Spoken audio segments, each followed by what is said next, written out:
My name is Peter, and on behalf of myself and fellow librarian, also Peter, I would like to introduce you to the first ever episode of Brentwood Stories, a podcast where we explore the rich history of Brentwood through our shared memories and the fascinating people and places that surround us.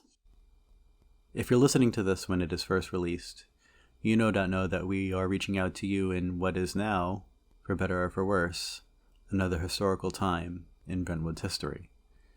Circumstances being as such, I will be introducing this podcast safe from my home and without the help of my comrade and host, Peter. I would also like to say, on behalf of myself, Peter, and the Brentwood Library, to those who are listening, we hope you are well, we hope you are healthy, and we look forward to seeing you all again soon. I thought it would be fun to start this podcast by sharing with you a musing or a reflective thought that was once shared with me when I listened to another historical podcast, one run by a man by the name of Dan Carlin. And that question is this: what is a monument? Now, this question might seem deceptively simple to answer. One can simply go to Washington, D.C., for example, go to a random street corner there and be able to point out any number of monuments. These well thought out, well designed pieces of artwork meant to commemorate some sort of person or event. But there are monuments of another nature, monuments that are not intended by design. And these are perhaps the ones that are the most memorable to people. They weren't intended as such, they just happened almost by accident. One of those accidental monuments resides right here in town on 5th Avenue, the old Entenmann's Bakery. So on an evening in November, my colleague Peter and myself and a group of our beloved Brentwood patrons all came together to celebrate Entenmann's Bakery and to learn about its history and its founder and his family, and to share our own experiences of Entenmann's Bakery and how it played a part in our lives and in our town. And of course, we all enjoyed a heaping helping of Entenmann's cakes. We hope you enjoy. You all set? Start recording. Yeah. Let's see what take a look what the results are. So everything but the blackout cake had 3, Louisiana Crunch 2, Spice Cake 2, Raspberry Twist at a 2, and then the rest had 1. Oh, Because there's just so many different cakes. over 125 varieties. There you go. That's why no one said cookies. Cookies are my favorite. I'm putting cookies on there. Hold on. Yeah, right. What's your favorite? I have to have The Pop'ems. Did anybody put the Pop'ems? No. Oh my god. Fabulous. Okay, the moment everybody's waiting for is about to happen. Oh, that happened with cake. Oh yeah, that's true. That's true. Well, the moment I've been waiting for. Was that applause for the free cake? All right, I think let's just call it good. This is a good end. This is a good conclusion. So, I don't think anything that I could possibly say could match a table of free Entenmann's cakes. Yeah, you can't. You don't even try. So, we're recording today's program, and the tentative title is going to be The Slow Road Downhill, because this is going to be a descent from that early peak of our Louisiana Crunch Cake. And what we were hoping to do today, and the reason that we're not in the history room, is, if anybody's interested, record some of the stories and memories that we all have of the local landmark, Entenmann's Bakery. And I think that as I tell everybody a little bit about the history of the Entenmann's Bakery, I think people will find the confidence to share their stories after seeing the very low standard that I set.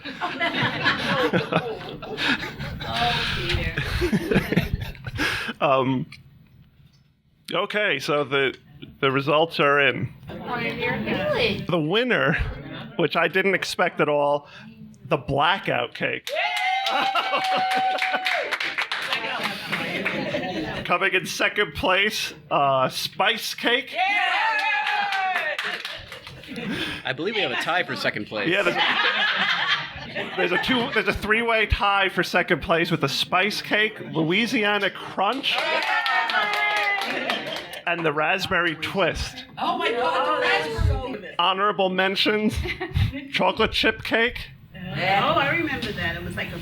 Then we have the coconut custard cheesecake, the ultimate cinnamon bun, the ultimate crumb cake, devil's food cake, chocolate fudge square, chocolate chip cookie. I was surprised at the chocolate chip cookies. That was, yeah.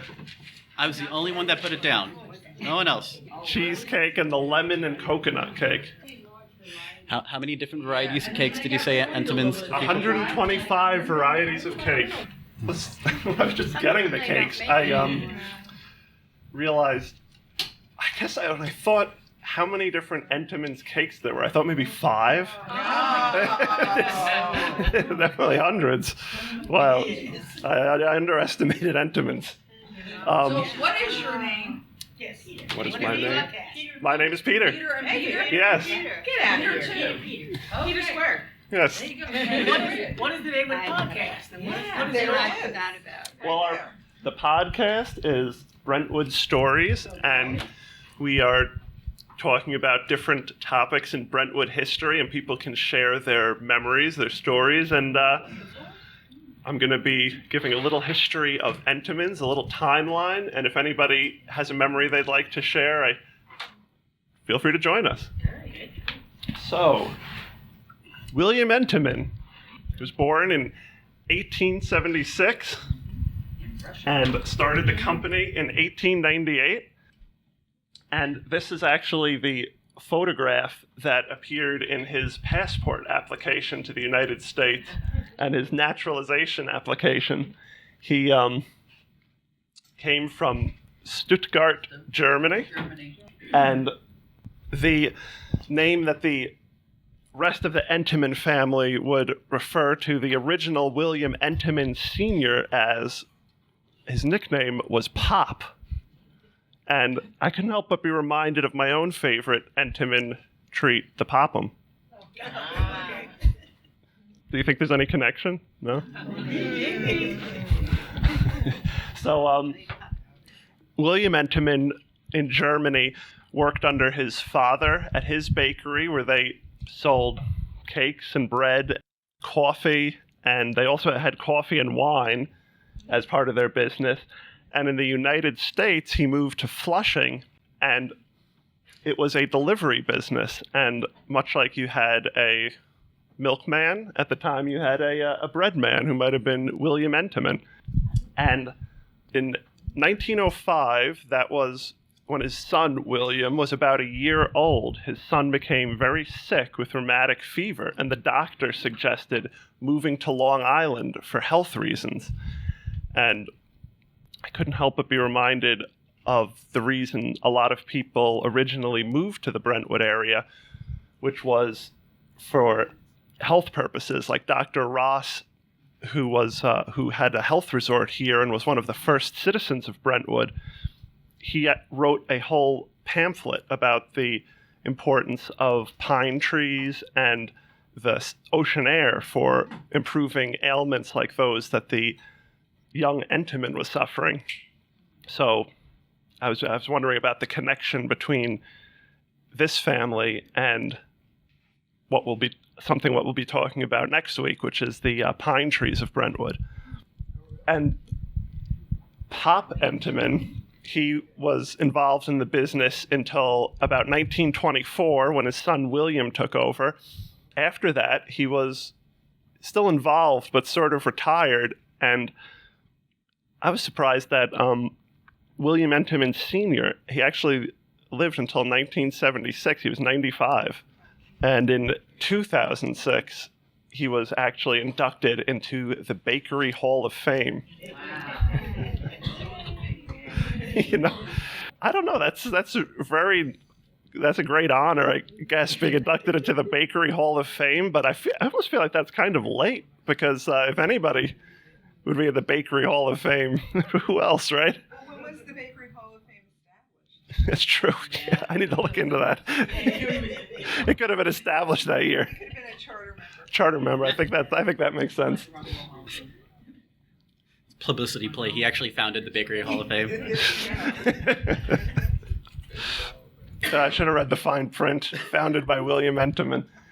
And then we had Junior, who took over the business in 1925, who was the reason that the Entenmann family moved to Bayshore.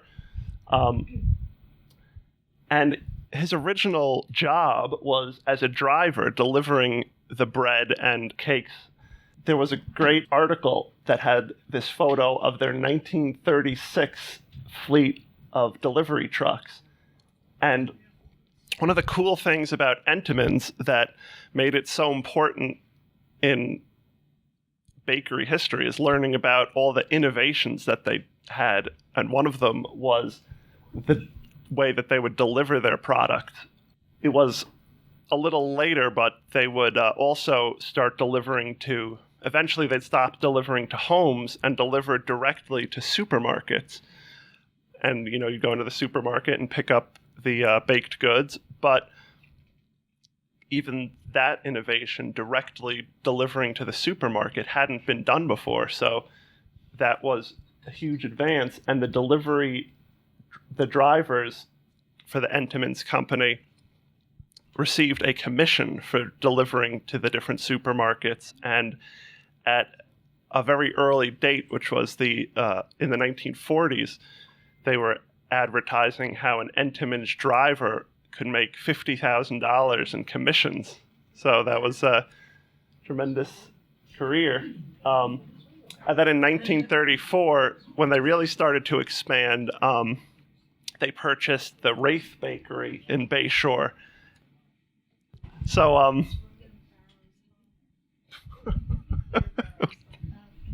heard that.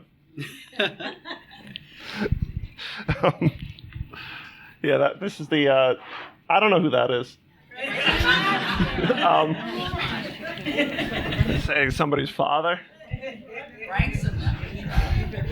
So that's one of the stories of Entenmann's growing popularity. It started to become so popular in the 40s and 50s, and one of the great stories was that a lot of rich Long Island families and New York families would buy Entenmann's, and even if somebody was having a dinner party, some of these families included the Vanderbilts and the Morgans, and one of the stories is that they would set out a nice Entenmann's all butter loaf cake, and nobody would be any the wiser about who had baked it.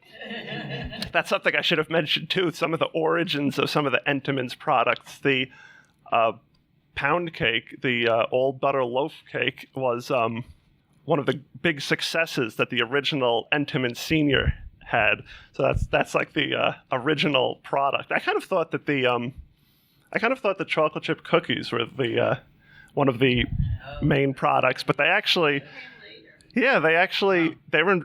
into supermarkets in this 1970, and that was supposed to have been the first time that chocolate chip cookies were available in that format. And then there was this story was kind of disturbing, because this is at a time when they still had deliveries to the home for the Entenmann's products. And there's this one man who was obsessed with the Entenmann's crumb cake, and he would keep calling and having them delivered to his house, to his home address. Every week he would have the Entenmann's crumb cake. He was obsessed with it. But I can't remember what the guy's name was, but I guess he didn't want to know who he was or something, because he'd always give the Entenmann's delivery people, he'd always say, who is this? And he'd just give them an address, and this is a photograph of the suspect. He would say, Old Blue Eyes. It was an alias.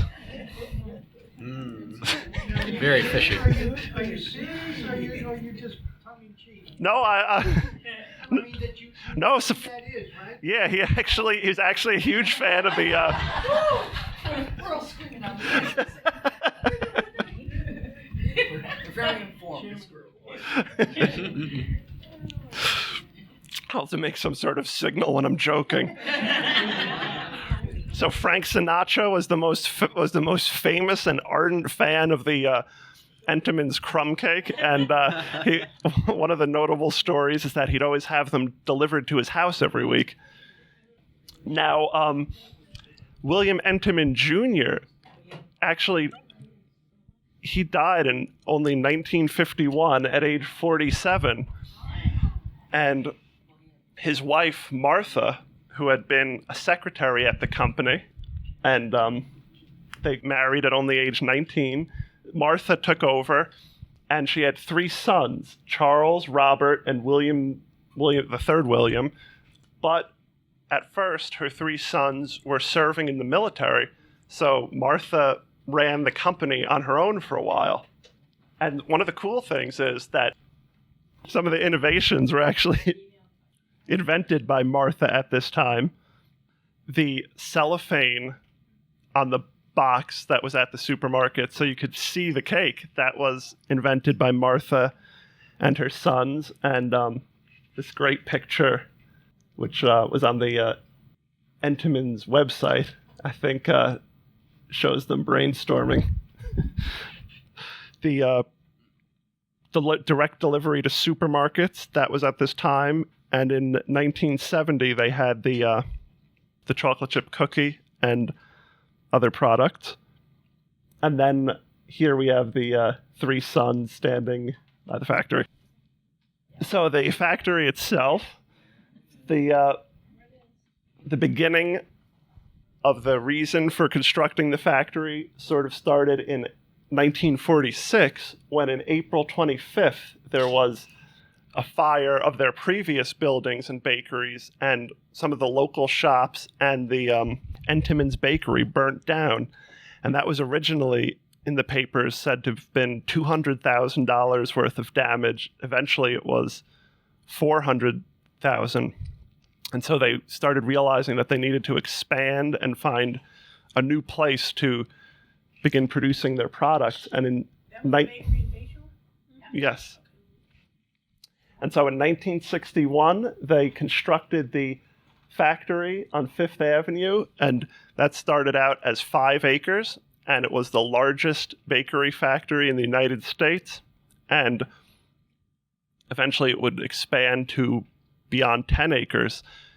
So you had asked about the purchase of Entenmann's, and one of the interesting things is that although the family continued to be involved, it was sold over 30 years ago for the first time. In 1976, that was when they first had the IPO, where they were trying to sell part of the company to raise money.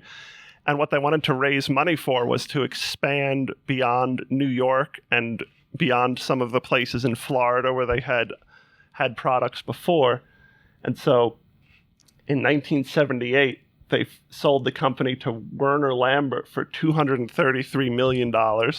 And the sons, however, would continue to be involved until they retired. 2 of them. 2 of them? Just 2. Charlie never came back. I never That sold broke it. because he was against selling it. Yeah, He was outvoted. He never set foot in there. that's right. It's interesting. Because when I had read about them, Robert was the president and Charlie had been the secretary of the company, right? He was vice president, and William was the secretary. Charles was never to be found. Interesting. I was there 30 years. I never saw him one time. But you saw Robert, you saw William, The other all 2 the time. came back as advisors. Right. William, Robert kept an office up there. William would just come in once in a while. But Charlie, no, he wanted no part of selling that place. So you just steered a secret from the whole community. I think it Very had something to do with the IPO business. He had something to do with it? When the company went from private to under Warner Lambert. Yeah, I think that's when the problem started. because he wanted to keep it in the family. Sure. Yeah, very interesting. See, when Warner Lambert bought the bakery, they promised the employees they were going to make that the biggest bakery in the world. Yeah. And the first thing they did was sell it. Well, I think the reason that the Entenmanns sold the bakery was because they were hoping to be able to get advertising and things like that. I guess that's what... already there. Oh. It was Interesting. getting so big that they, that's what was happening. Some of them were overwhelmed. Mrs. Entenmann. The Warner Lambert as a company wasn't really aligned with what Entenmann's. They were pharmaceutical drugs. Yeah, very interesting. This is... They had a place in Florida. They already had a place in Chicago, right. And California. So it wasn't that... Yeah. It was just, I think it was getting... Mrs. Entenmann was getting older, and they had just... I think they just wanted to have the pressure taken off them. Are you able to hear any of this, Peter? Actually, yeah, I'm getting that pretty Oh, great. Is it okay if I incorporate this into any sort of recording I do? Yeah. Okay, excellent. So that saves me having to ask you later. So I appreciate that. Thank you so much. I think this is the best way to get people to tell their stories. I'll just say all these falsehoods and people will correct me. Very good. So, it was sold a number of times afterwards, and then the Grupo Bimbo, which was a Mexican-owned bakery company, purchased it in 2009, and then in 2014, the bakery finally stopped production. Yes, in Bayshore, it's still... if it stopped completely, we need a better explanation for what we've been eating. But we're talking about the Bayshore location today. I was also going to make some mention of all the different ways that Entenmanns had been involved in the community, and of course, providing jobs and a place for people to go was a big part. But one of the really interesting stories was the YMCA in Bayshore, which was supported by Charles Entenmann. I was talking about people's memories of Entenmann's, and I was asking my mom about her memories, and she said, when I was in high school, the pool actually on the wall said Entenmann's. Then she started to remember, wait, maybe that was the YMCA that we went to, that the pool said Entenmann's. And so we're trying to remember if Entenmann sponsored high schools.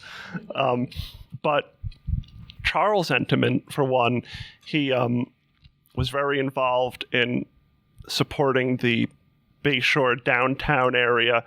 And when people were raising money to put together a YMCA, he was insisting that it be placed in Bayshore in order to reinvigorate the area. There was also William III, who was very involved in the Northwell Health and LIJ, and there was also the Entenmann's Run. And then, here we go. This was a very interesting piece of trivia, I thought, which is that Robert Entenmann, after his retirement, he sort of returned to the original family business in the fact that he started a winery, and the Martha Clara brand of wine is actually named after his mother, Martha, who was so influential in shaping the Entenmann's business. Two other interesting things that I forgot to mention. When I was talking about community, for a long time in the 40s, Entenmann's also sponsored baseball teams, local baseball teams. And when we were talking about the delivery routes, how that was such an important part of their business, the home delivery, the second William Entenmann, there are local articles detailing his sort of, I guess you'd say, run-ins with the police, because at one point the Farmingdale police didn't want him delivering bread there because I guess it was outside of his where they felt his jurisdiction should be. And one interesting fact about Entenmann's that makes it very culturally important, I'd say, too, was that it was not just a beloved snack for everybody, but it was also a beloved snack for many Jewish people, and it had the kosher seal on it, and there was a big controversy when the Grupo Bimbo purchased the company because it was no longer officially kosher for a while. They removed the kosher seal. And I know that one thing when we mentioned Entenmann's and people talk about their memories is whether it has changed in any way. And so that's a controversial question I thought I would ask. If anybody feels like since Entenmann's Bakery has moved, do you feel like it's any different, or feel like it's the same as always? Big difference? Different in what ways? Taste? Quality? Taste, quality. Oh, yeah. Quality's not the same. Oh, yeah. Size is not the same. Size is not the same. Variety is not the same as it was. There's less variety? Less variety, much less variety. And Entenmann does put out outlets. Yeah. Now, small outlets like Pointing, Comac, where I know Kathy. Huh. It's outlets. Yeah. Does anybody think it's better now? No. That's going to be the controversial question. And Peter, that was your memory, right? The outlet? Well, my memory was of on the outlet in Fifth Avenue, yes. Yeah. And going there as a kid, and we would all, and I think a lot of us have the similar memories to this, in fact, where you would go and you'd seek out those different lines on the packages, and you had like the black line and the red line. And as I've been reminded from some of my fine folks over here, the black line was the buy one, get one, was it? And the red was the red wine 3 for $5? Yep. Wow. They also had a stand at Roosevelt Field Raceway Oh. at the flea market. So as a kid, it was like a big thing because for $5 I could get, 3 packages of whatever I want. And most of the time, it was the donuts. When I was a kid growing up, Entenmann's was exclusive to like this area. Exactly. Nobody outside of like here was eating Entenmann's because you really couldn't see it in the supermarket that much. At least the big ones around here didn't have Entenmann's. We were lucky we had the Entenmann's down the street. We could go straight to the factory. Yeah. But you didn't see it in the supermarket probably until like the 70s or 80s. You started seeing it. No, it was before. Yeah, but not like in past. I don't remember really But you seeing got to understand something. There was the bakery here, Right. and then they opened up different depots. Right, and they had the outlets. They started opening outlets. They're out in Nassau County, out of state, Right. up north. They went to the 60s. Seaboard type of thing? I'm sorry? It was pretty much an Eastern Seaboard thing? Like if you were in California, No, well, we you had didn't really a have to get it. production facility in Florida. Okay. We had a Yeah, production you had a factory in facility Florida, in right? Chicago, Okay. and then one in California. Oh. All right, but here it wasn't a national company really. It Yeah, was more exactly. like regional. So it went. You're right, down the East Coast. By having Florida, you started, and then it came out close to the Midwest. But we also went up in Canada too, And I don't remember them in the supermarket. up near Canada. I was right In here. the 60s. Late At that 60s, I factory. It was. Yeah. Right here.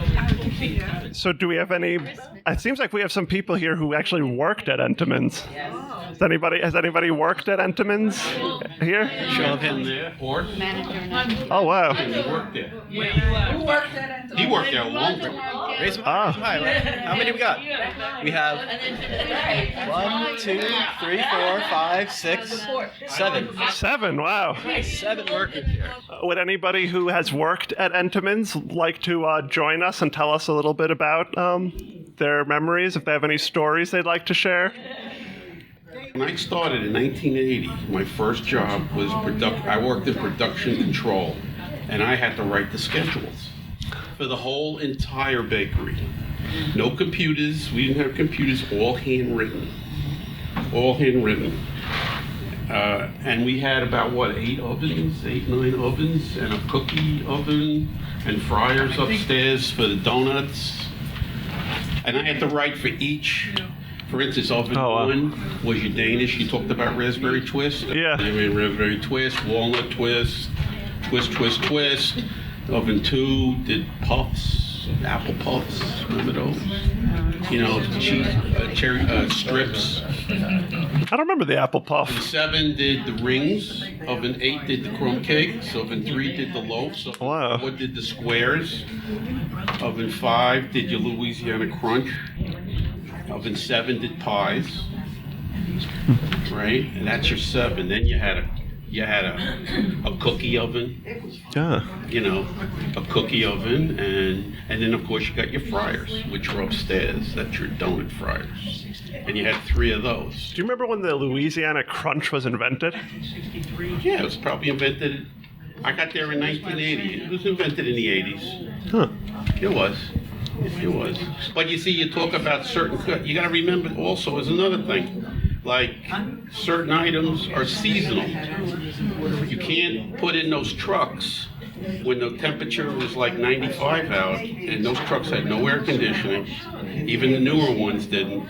And certain cakes, for instance, like Phil Blackout cake was a prime example. Oh, yeah. That was only made in the colder months, you know, in the fall, because it's cooler. But you couldn't make it in the summer, so it wasn't made. So if you're looking for it, you weren't going to get it. All right. See, so Yeah. that's the way you got to think. That's the way things work. Things like Danish items, those are the lowest codes, you know. But loaf cakes had a 7-day code, so it would last a week.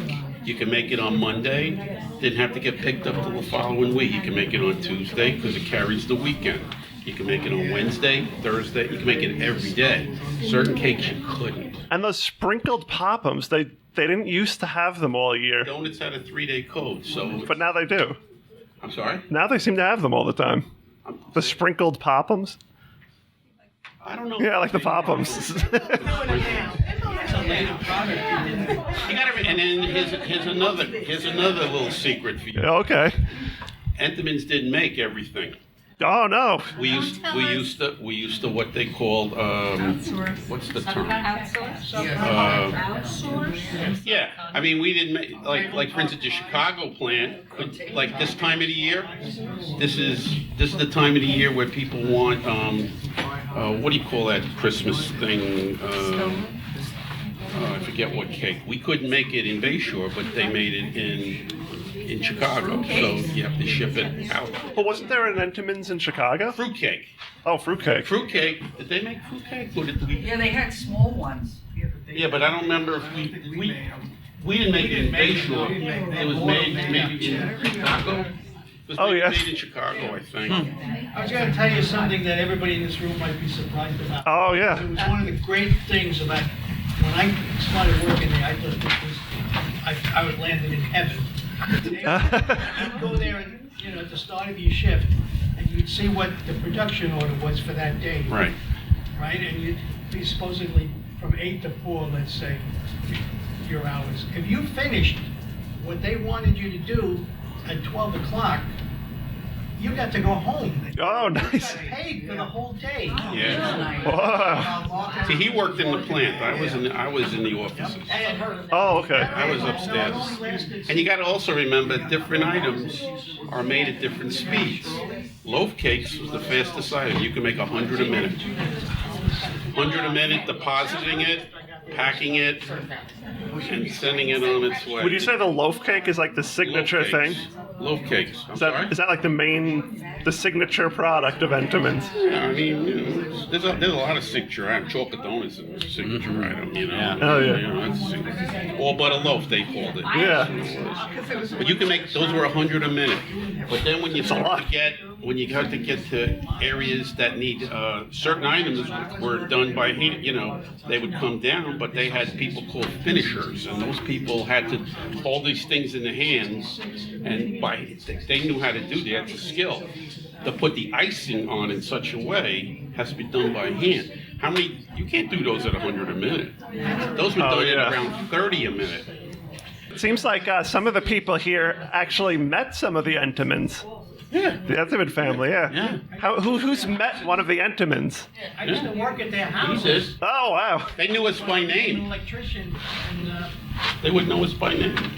what I wanted to ask you, mention like last month, they just had another reunion at Miller's Ale House. There were like 80 people there, but Oh, wow. the oldest employee, he showed up, Joe Florian. He started there in 1955 when they had the little Oh, shop yes. on Main Street. And he used to work right alongside Charles and Robert Entenmann and William, making the cake by hand, and he was still around. He showed up as he's still Yeah, in the Bayshore. area. Oh, wow. Bayshore, everything was by hand. Not We like, should talk to him, too. That's the guy that, he's living history. Yeah, we should talk to him. He started in 1955.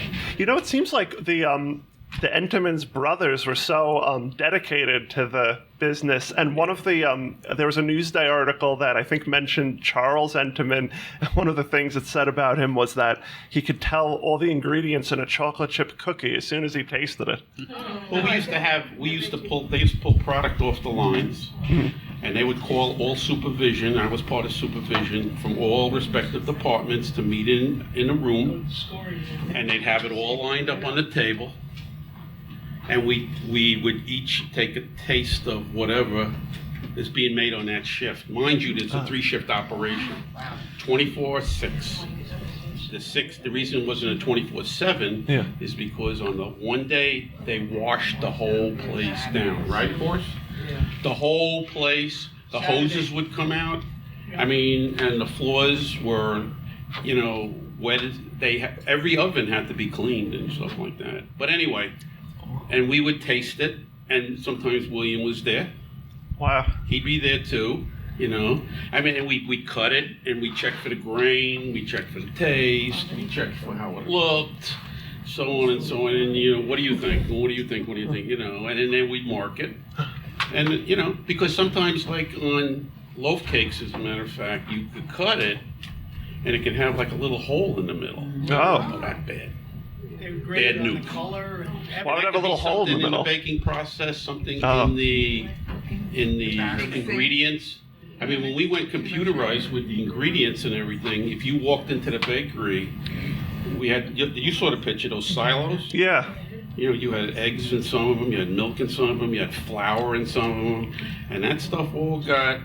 The computer room was kind of up in the roof of the place. bulk handling system. Because that was part of when I was in production control, that was part of our department. And you would have a big thing on the wall with all the lefts and the rights. And if you walked in the bakery, you would see pipelines going like all over the place. And that's with diverters. And it would know to make a left here, make a right here to go over there. Wow. Go over there. What year was that was set up, the computer? I got there in 80. We went computers pretty close to around that time. Pretty close to around that time. Maybe a little bit beforehand. So, And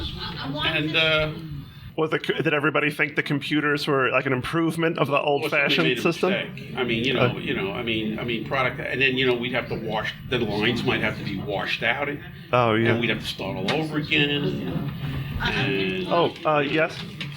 I just wanted to say, as an employee of Entenmann's, I was very proud and Definitely. very happy to work for them. Oh, definitely. We worked very fairly. Yes. And we wouldn't be here today if we didn't work for them. Yep. I don't think we could have asked for a better first episode of Brentwood Stories. Peter gave an amazing presentation that was made better thanks to the participation of our equally amazing audience. To everyone that attended and shared, we would like to extend our heartfelt thank you. And to all those listening at home right now, if you like what you just heard, tell a friend and follow us online. And a special thank you to the Brentwood Historical Society for their hand in making Brentwood Stories a reality. Have a good evening. Be sure to join us next time for episode 2 of Brentwood Stories, Brentwood in the Pines.